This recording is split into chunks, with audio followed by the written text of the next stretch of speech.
नमस्कार, हमारे खास कार्यक्रम में आपका स्वागत है। आपके साथ मैं हूं सोनल दहिया। सफाई के सिपाही, जी हां, आज हम आपको ऐसे ही कुछ सफाई के सिपाहियों से मिलवाएंगे जिन्हें स्वच्छ भारत अभियान के नायक पीएम मोदी के सफाई दूत कहा जाए तो गलत नहीं होगा। इन लोगों ने सफाई को समाज में इनके योगदान की जितनी भी तारीफ की जाए उतनी ही कम है।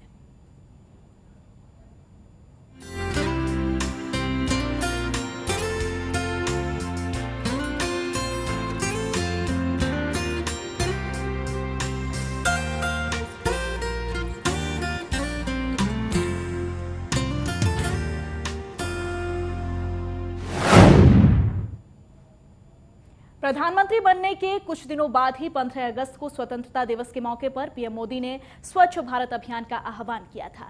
उन्होंने कहा था कि अगर 125 करोड़ देश की जनता ठान ले कि गंदगी नहीं करनी तो दुनिया की कोई ताकत भारत को गंदा नहीं कर सकती। उसी दिन से देश भर में सफाई के सिपाही प्रधानमंत्री के इस सपने को साकार करने में जुटे हैं, जिसमें झुंझुनू के चिड़ावा की एक 12 साल की बच्ची भी शामिल है।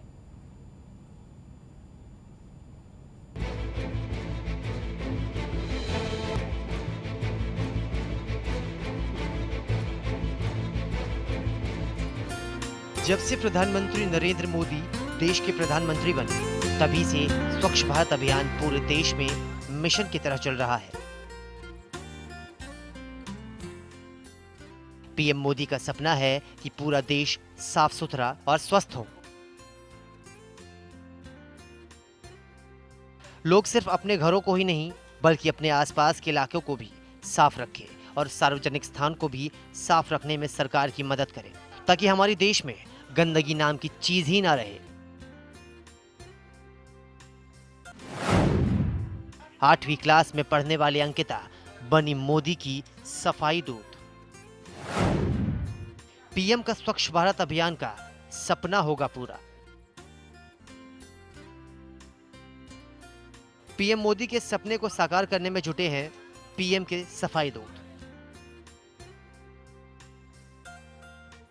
जी हां, सफाई को लेकर अपने प्रयासों से ये लोग सुर्खियों में आए हैं। साथ ही समाज के लिए बड़ी मिसाल बने हैं। आइए सबसे पहले आपको मिलवाते हैं झुंझुनू जिले के सुल्ताना पंचायत क्षेत्र की क्यामर गांव की 12 साल की बेटी अंकिता से।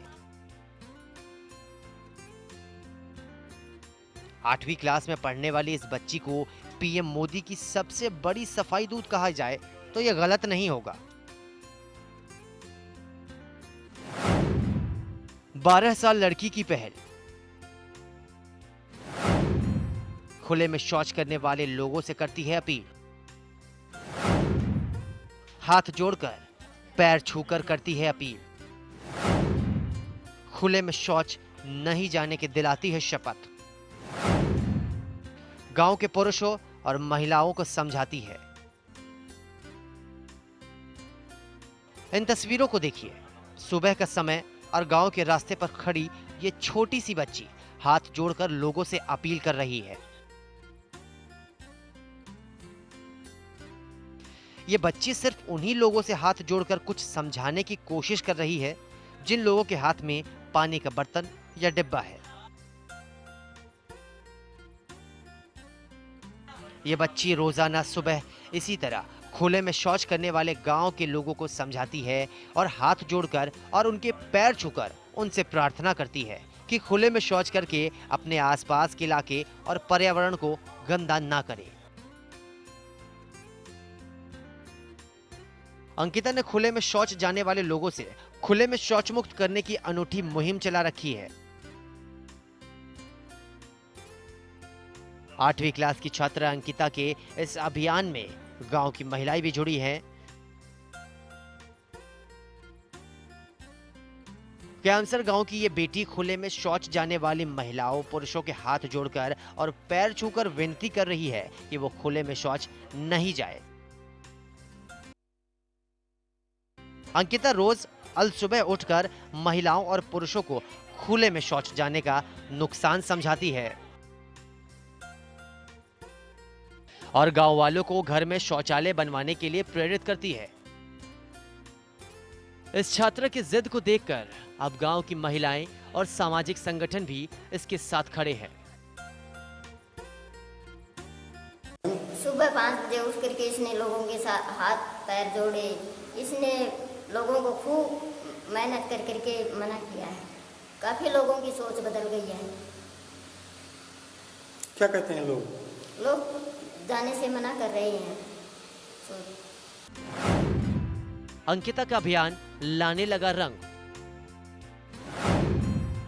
प्रशासन भी कर चुका है अंकिता को सम्मानित। इस अनूठी जिद के कारण 12 साल की इस बालिका का ये अभियान अब रंग लाने लगा है। अंकिता के इस अनूठी जिद के चलते गांव में आ रहे बदलाव पर पिछले दिनों उसे प्रशासन की ओर से सम्मानित भी किया गया था।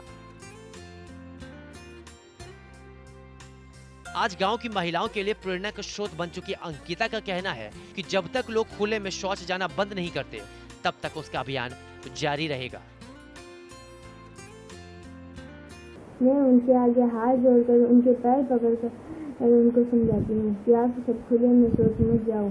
खुले में शौच जाने से गंदगी फैलती है, मक्खियाँ फैलती हैं और फिर वे मेरी बात को मानते भी हैं। अंकिता को गांव की महिलाओं का मिला समर्थन। महिलाएं खुले में शौच जाने वालों के खिलाफ उठाती है डंडा।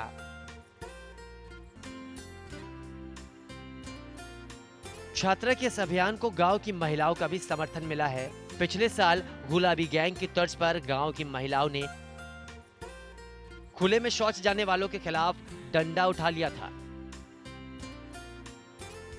छात्रा ने खुले में शौच जाने वाले महिला पुरुष को पहले समझाने की कोशिश की। इसके बावजूद अगर कोई खुले में शौच जाते पाया जाता है तो उसे महिलाएं डंडे से डर दिखाती है। इस संबंध में स्वच्छ भारत अभियान को गति देने के लिए महिलाओं की कार्यकारिणी का गठन भी किया गया है। का प्रयास हमको तो अच्छा लगा। देखो ये कितने दिन से सहयोग कर रही है और अच्छा ही है। जैसे कि हम सर की अंकिता ने किया, इतना बचपन में इतना सहयोग किया है और इतना कदम उठा लिया, वो तो हम बहुत अच्छी मानते हैं और आगे के लिए देखो अच्छा ही होगा। ये शौचालय के बारे में बता रही है तो बहुत दुनिया तो इतनी मतलब हो सकी है, कुछ सख्त हो सके हैं। बाकी कोई अनबूझ है वो तो जाते ही है, लेकिन हम बहुत लोगों को कहा भी है, उन्होंने सुना भी है, कोई लोग मानने भी हैं। कोई बोलते हैं कि हमारे घर में शौचालय नहीं, तुम बनवा दोगी क्या, बोलते हैं तो ये बोलते हैं। और देखो आगे तो ये बढ़िया ही कर रही है। इतनी सी बच्ची, मैं तो ये सोच रही हूँ इतनी सी बच्ची ने इतना कदम उठा लिया। छात्रा अंकिता का अभियान अब उसके गांव में ही नहीं बल्कि आसपास के कई गांवों में भी चल रहा है। हालांकि बिना सरकारी मदद के